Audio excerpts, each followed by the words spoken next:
If you've ever found yourself watching an English movie or listening to a conversation and not understanding some phrases, welcome to today's video.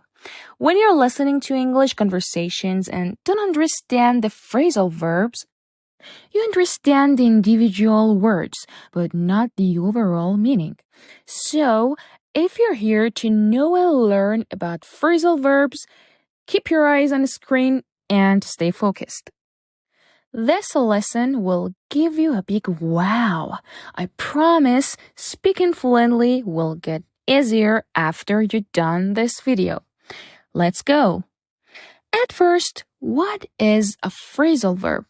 Phrasal verb is a 2 or 3-part verb like figure out, listen up, write down. There is a main verb such as figure and a second part. When you put those two together, it changes the meaning of the verb. Well, the verb figure means to expect or think that something will happen. For example, we figured you want to rest after your trip. But when you say figure out, it has a different meaning. It means to finally understand something or someone. Pay attention. Can you figure out the answer of question 5? Okay, now that you know what a phrasal verb is, let's go. Number 1. To ask around. To ask around. Check this sentence out. Our babysitter is just moved away, so we're asking around for a new one. Now the meaning is to ask multiple people. Number 2. To ask someone out. To ask someone out. Look at this sentence. Jack asked me out to the cinema on Friday. It means to ask someone on a date. To break down. To break down. Our car broke down and we had to push it off the road. So, the meaning is to stop working. Pay attention that we use this phrasal verb for machines. I mean big machines. Now the next one. To break out. To break out. I was going to travel to foreign countries, but COVID broke out and I had to cancel it. It means to spread. Also, we can use it in another situation.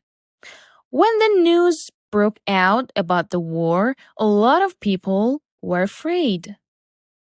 To bring someone or something down. She always brings me down by keeping nagging all the time. It means to make someone unhappy or to lower mood. To call around. To call around. I can't find Tom. I'll call around to figure things out. So it means to call different people or places on the phone. The next one, to call back.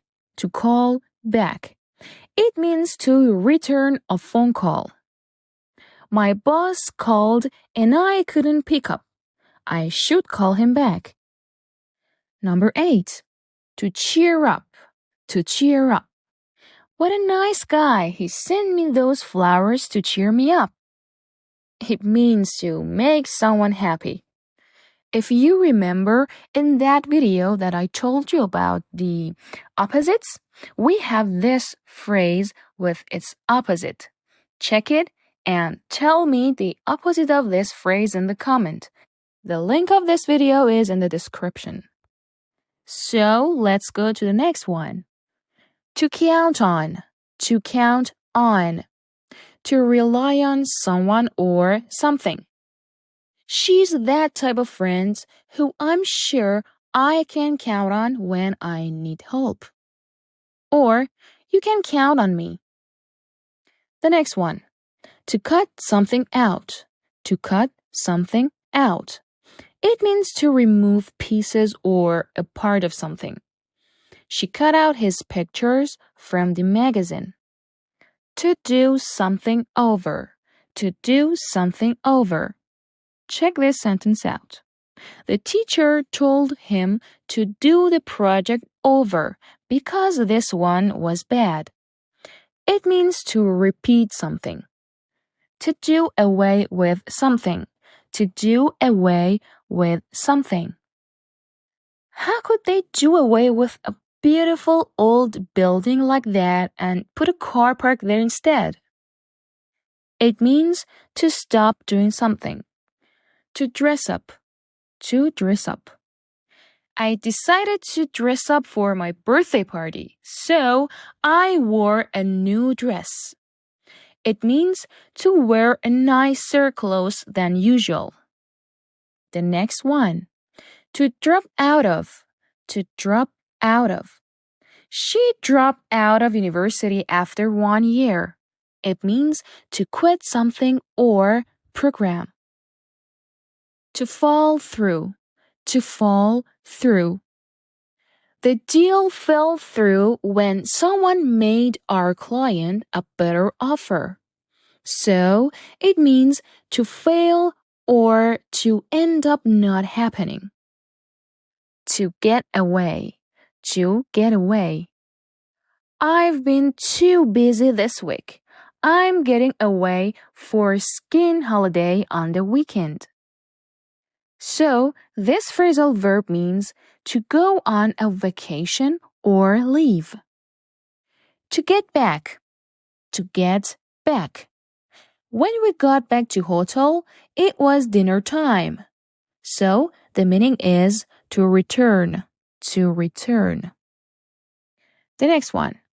To get on. To get on. I guess we got on the wrong bus. So, this phrasal verb means to step on something like a plane, train, bus, or other transportation.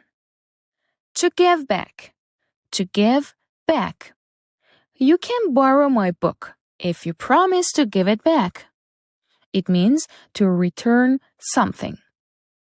And the last one, to go after something. To go after something. You should always go after your dreams. What a nice phrasal verb. It means to try to achieve something. To try to achieve something. So, this lesson is done here. Maybe I'll make a part 2 of this sometime. If you like this video, let me know in the comments. You could also make more sentences with the mentioned phrasal verbs in comments. As always, subscribe, like, and share.